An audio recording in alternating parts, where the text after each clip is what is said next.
Zach, what is best in life? To crush your enemies, see them driven before you, and to hear the lamentations of their women.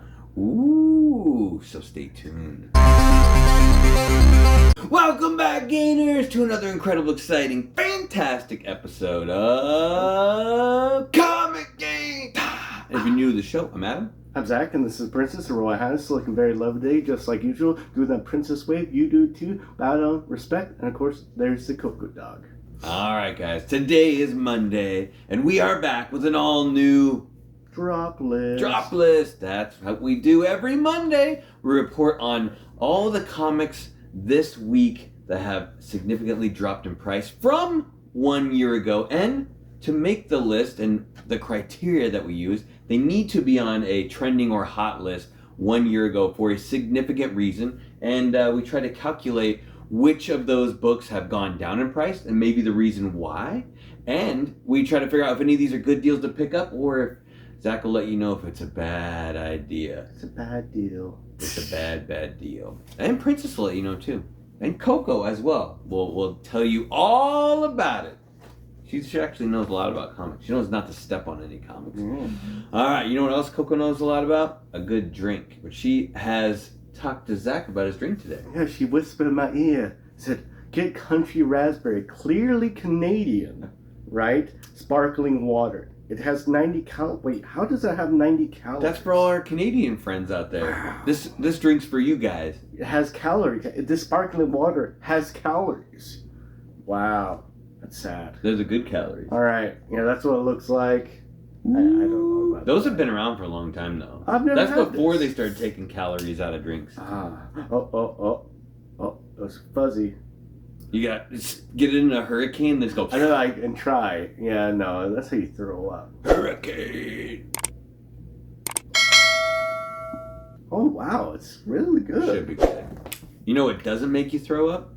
Hanging out with us on Whatnot every Saturday. We have a brand new schedule. You get to see Zach and Adam first at 3 p.m. Pacific Standard Time. We're going to warm you up for the main event where Princess will take over at 6 p.m. and close out the evening. We did the old switcheroo just to keep you guys on your feet. Remember, all of our shows are dollar starts, 30-second auctions where you can get some of the best deals on Whatnot. So come hang out with us there.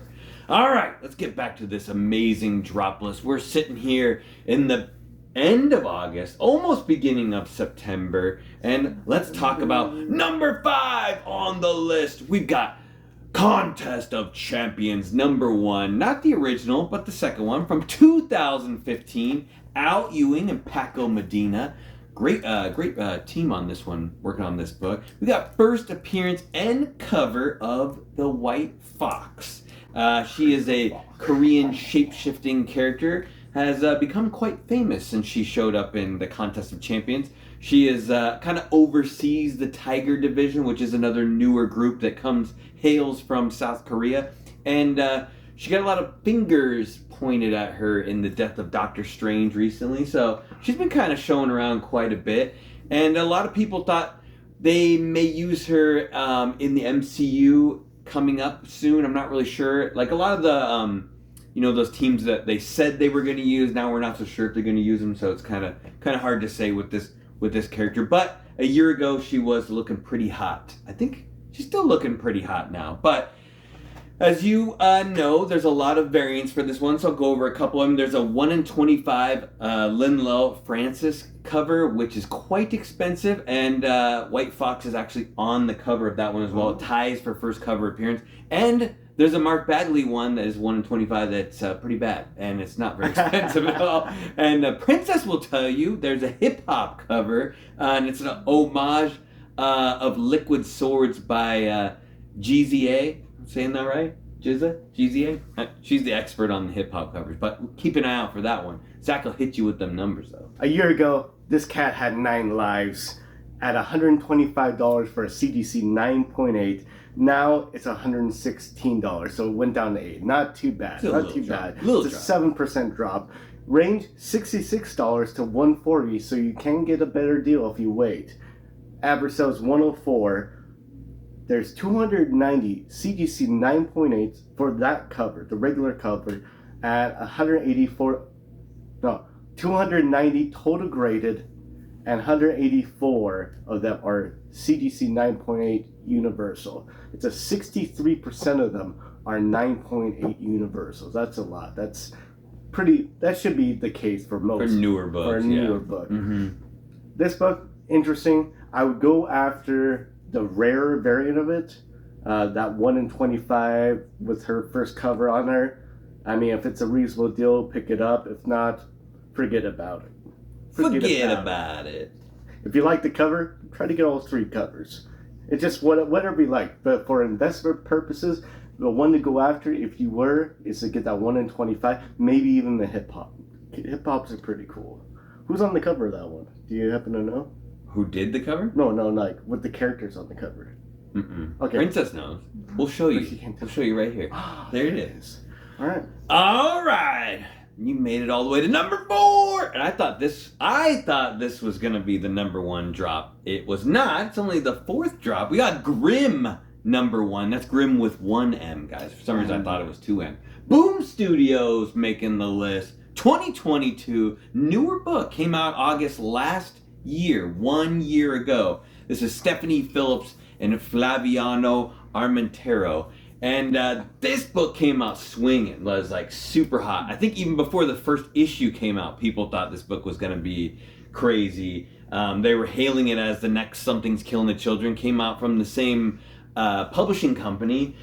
And it came out strong too. The first issue was really good. We picked it up. There was a bunch of variant covers for this, a million different covers.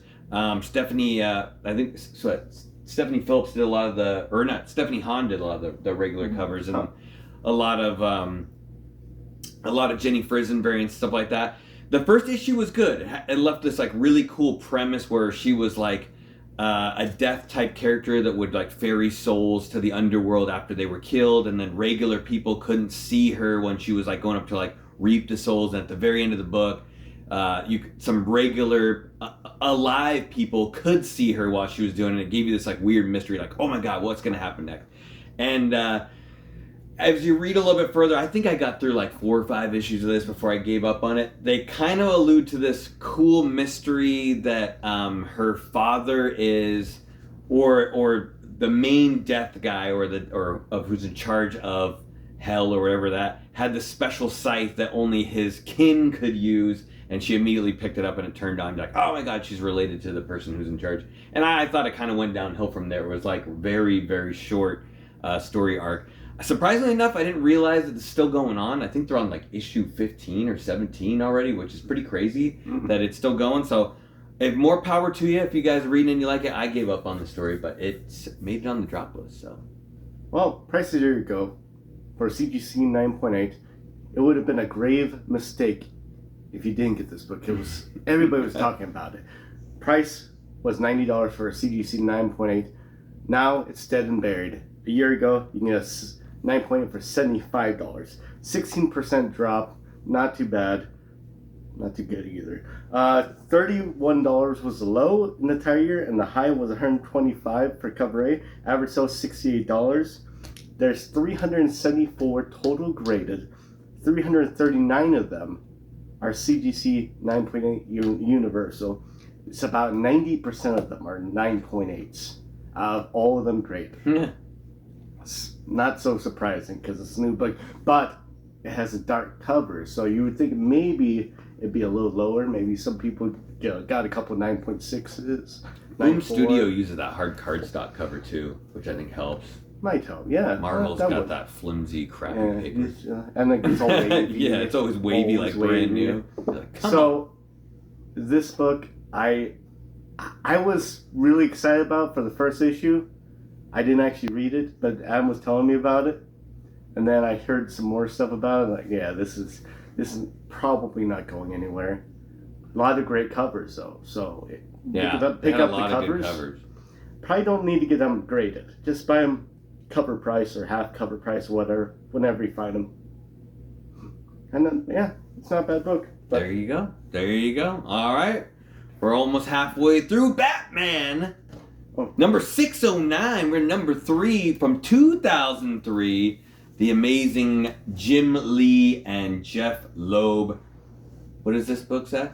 It's the first appearance of Hush or Thomas Elliot. That's true, yeah. First appearance of Thomas Elliot, later revealed to be Hush. It's actually, Jeff Loeb actually wrote Long Halloween too. It has kind of a similar feel to Long Halloween, where he uses like a lot of Batman's rogue gallery throughout the story. I think like there's a whole bunch of Joker, Poison Ivy, a bunch of them are all in this story as it like leads up to like Hush at the end, which is really cool. And basically, he's like a surgeon that was friends with Bruce Wayne when they were kids. He wasn't a surgeon then. Well, yeah, like a kid surgeon. But yeah, then he turns out to be a surgeon later, and then Batman gets injured really bad, and he helps him out. He's always trying to like rekindle their friendship, but he's actually like the bad guy maneuvering all these plans to like ruin his life as it goes. Good read. Good solid read. But last year, when The Batman was coming out, which is Robert Pattinson, which I actually thought was really good. I think people kind of realized it was going to be good.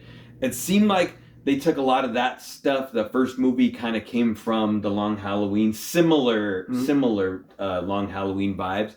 And then they had all that mystery enigma stuff at the end that led you to Hush. And so it kind of makes sense that the next movie that comes out is going to be similar to the Hush storyline, or they're definitely going to use the Hush character, I would think. But that's why it was cracking off last year and was getting pretty hot. Haven't even had the movie yet, so definitely has gone down a little bit, but I have a feeling this book will go back up. Zach will get you with them numbers, though. So, everybody was talking about it. They weren't keeping it quiet a year ago because CGC 9.8s were going for $198. Not bad for, I believe, a 90s-ish book. 2003. 2003. Not 2000. I was way off. Wow. Now, people are not talking about people being very quiet. Singing the whisper song in this situation here. It's for $100. You can get one in a 9.8. Range, $91 to $520. So went crazy. Average sale is $159. It's a 47% drop. Pretty respectable. I'm really surprised that this book has dropped that much. So it might be a good opportunity. But interesting is there's 1,989. 1989. Oh, that's funny. But anyways, 1,989 CGC graded books. Now, or there's even less. Oh my gosh. Anyways, there's 948 CGC 9.8 universals out there. It's 48% of them. This is very, very surprising that it has about 50% 9.8 status. Very surprising for this book. I would have thought it would have been way lower than that. So that's going to hurt the potential gains on this book. But I still think that that character is going to be one of the best villains, along with the Joker, that they're going to introduce in the Batman movie. DCU or whatever they're calling it now. DCU? Just DCU. Okay, they good. dropped the E. No DECU. God. Just DCU. Yeah, pick this book up. I would say, smart, get a couple raws, get one 9.8.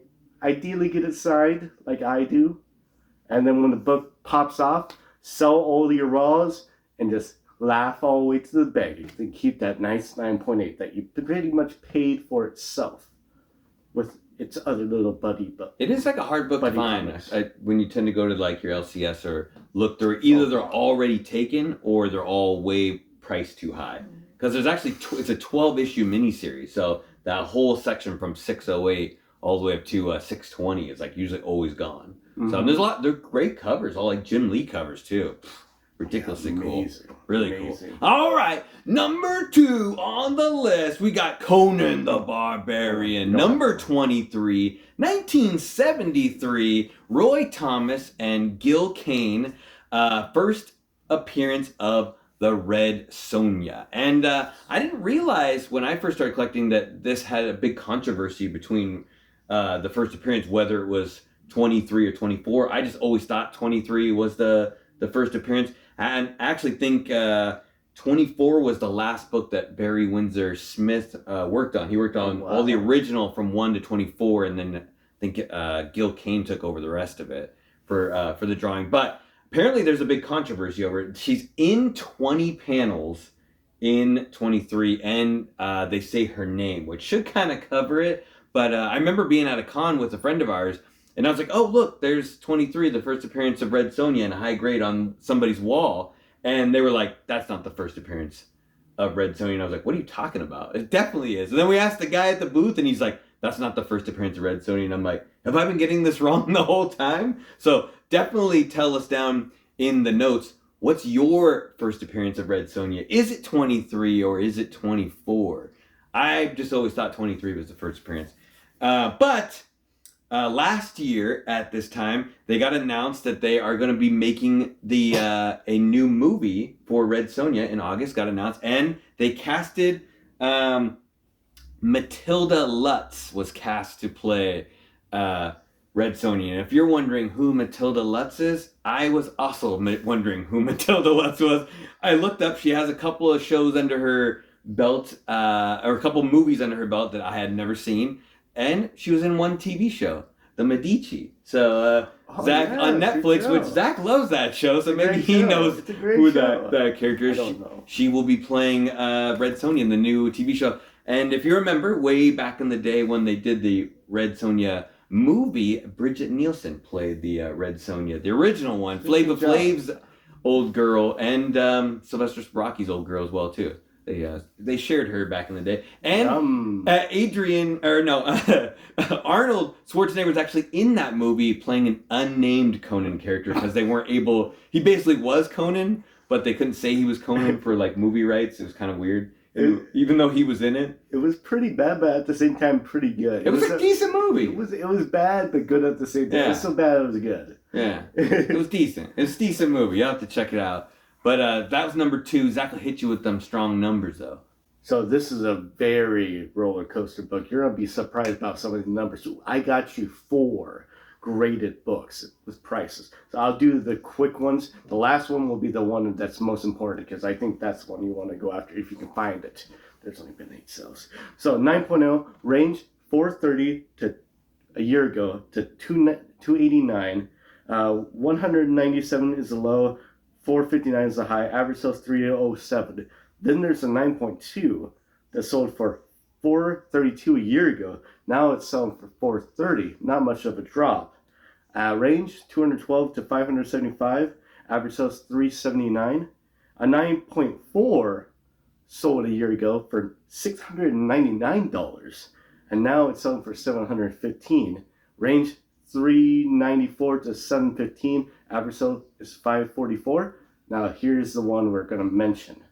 Selling for 9.6. It was selling for $1,440. Now it's selling for $676. Selling lower than the 9.4. It doesn't come up very often. Limited sales, though. I think we're only going off to like two sold books right at 9.6. Yeah, so. But still, the one before that was only 1,000 too. True. So it's like it has dropped, and it was probably the most substantial drop. 610 was the lowest it's ever been in a year. Highest $1,500. Average sale is $1,031. It's a 53% drop. Here's the crazy thing: for a 9.8, not 9.6, 9.8. There's 59 points. That's it. Whoa. Total graded, 2,126. It's only 2% of the entire total graded for this book. You're going to be looking for that one. It's insane. It's insane. Fair market value says it's like 4,400. I would have thought for that low of a percentage, it'd be much higher. So maybe keep an eye out on that book. Yeah, I would say this is a fantastic book. Thing is, this is a Hulk 181 situation where 180 or 23 is her actual first appearance, but because 181 has Wolverine on the cover, same thing with 24, they call it the first full. It's just like kind of biased opinion. So 23, I would think, in my opinion, would be her first appearance, and then you say, or cameo. And then 24 would be her first full appearance, maybe, and then also first cover. Yeah, I think she's on the cover of 24. I actually like the cover of 23 for some reason. It's not bad. It just feels iconic to me. I've always, It's a red cover, right? Yeah, it's like the back of some bad guy or something. Yeah, with Conan on it. Probably dies. Red Sonja probably kills him. All right, you've made it to the number 1 drop book of the week, the king of the drop. We got New Avengers number 4 from 2005, and this one made me cry, guys. Brian Michael Bendis and David Finch. This is the first appearance of the New Avengers, which consisted of kind of a cool team. This is Captain America, Spider-Man, Iron Man, Luke Cage, and Spider-Woman when this came out. Mm-hmm. And if you guys didn't know, around this time when Bendis was writing a lot of stuff, they had just finished up with Civil War, and then they split the 2 Avengers teams after Civil War. So you had the Mighty Avengers and the New Avengers, and Cap kind of led the one team, and Captain Marvel kind of led the other one with Iron Man a little bit. And so that's why there's 2 Avenger books going on at the same time. The other reason this was a big deal is it's the first appearance of Maria Hill, who later took over as the director of S.H.I.E.L.D. at a certain point. And if you guys remember, Kobe Smulders from How I Met Your Mother played her in quite a few movies. I think she originally showed up in Avengers 1. We got to see her in Age of Ultron. I think in Spider-Man Far From Home as well. She showed up in that one. And most recently in Secret Invasion. And that made me sad that, spoiler, that they killed her in the first episode. I thought she would have been throughout the entire series and just left her alive to use her later on. But for some reason they thought it was going to be a good idea to kill her. And they didn't even retcon it, making her like a Skrull. Which, for me, I think Secret Invasion was probably the worst of all the Marvel TV shows. It overtakes She-Hulk for me as the worst thing I saw. And I think the opening sequence with that AI thing is what made it even... It kind of like, when you're watching, you kind of get excited for it, but then you like see that opening sequence and you're like, just like, ugh, like this is like a horrible TV show. I don't know. There's some good parts to it, but it's almost like they didn't need to do that show. Or they should have made it like a more epic movie or something. I don't know. But for me, Maria Hill's always been important because Bendis created her. And so he used her a lot, like in the Ultimate Universe. She actually is the director of S.H.I.E.L.D. through a lot of what goes on in Ultimate Spider-Man. And then she actually is kind of like Miles Morales go-to with the police, actually uses her back and forth a lot. Mm-hmm. So I've read her a lot, and it was kind of a big character for me. Okay. And it sucks because now she's dead in the MCU and we may never see her again. I'm going to cry about it. But that's why this book is number 1 on the list. It's also interesting to know, what was it, number 6 is also an important book for her for some reason, her second appearance, which they kind of are almost equal in value, but I much like number 4 a lot better. Better cover. Well, a year ago, they were stealing and blowing that blue French horn. I believe it's the blue one. And it was selling for $123 for a CGC 9.8. Now, they found out about it and they had to return it. And it's selling for $48. Ooh. Range $25 to $123. Average sale is $84. It's a 61% drop. Pretty good. Not for that book, but not for people that bought it high, sadly. But for you, you might consider it. There's 529 total graded. 290 of them are CGC Universal 9.8s. It's a 55% of all graded books in a CGC capsule. That's not too good. That's not too good. You can get this in 9.8 fairly easily if you know what to look for. So I would say $48 is not bad for this. Monica Hill? What's her name? Maria Hill. Maria. She's important to me. Maria. We were talking about Arnold and Red Sonja. We didn't talk about Maria. That's how important she is. Zach doesn't even know her name, guys. That's why she's on the drop list. That's because people don't know how great she is. She is dead to me. She doesn't even have any powers. I once knew S.H.I.E.L.D. age. Anyways, I would say for $48 for 9.8, not a bad deal. I don't think this can be the number 1. I think you already know what the number 1 is.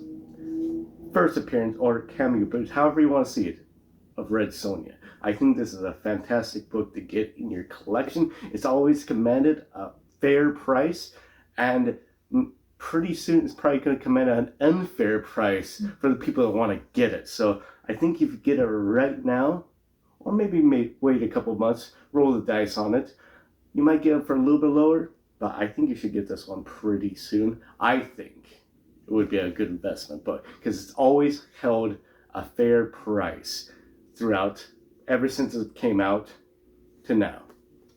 Yeah. No one's really dropped it, but Dynamite's still doing Red Sonja run, and they've had some pretty good runs out of it too. Some actually good reads, not just the crazy covers. They've actually had some good writers doing that. That Gail Simone series is pretty hailed as a really good series. Need to read it. All right, guys, you've heard it here. Zach's number one pick is going to be the Red Sonja, as well it should be. And if you love hearing these lists as much as we like delivering them to you, every week do us a huge favor. Hit the subscribe button, hit the like button, hit the notification bell so you always know when we're going live. We go live every Wednesday if we can, and we love hanging out and talking with you guys one-on-one or all-on-one or whatever it is. We just like kicking it with you guys. And, yeah, leave a comment down below. Let me know, 23, 24, what's your pick? Or if you don't have one, or if you don't care, you never know. Zach, you got anything else?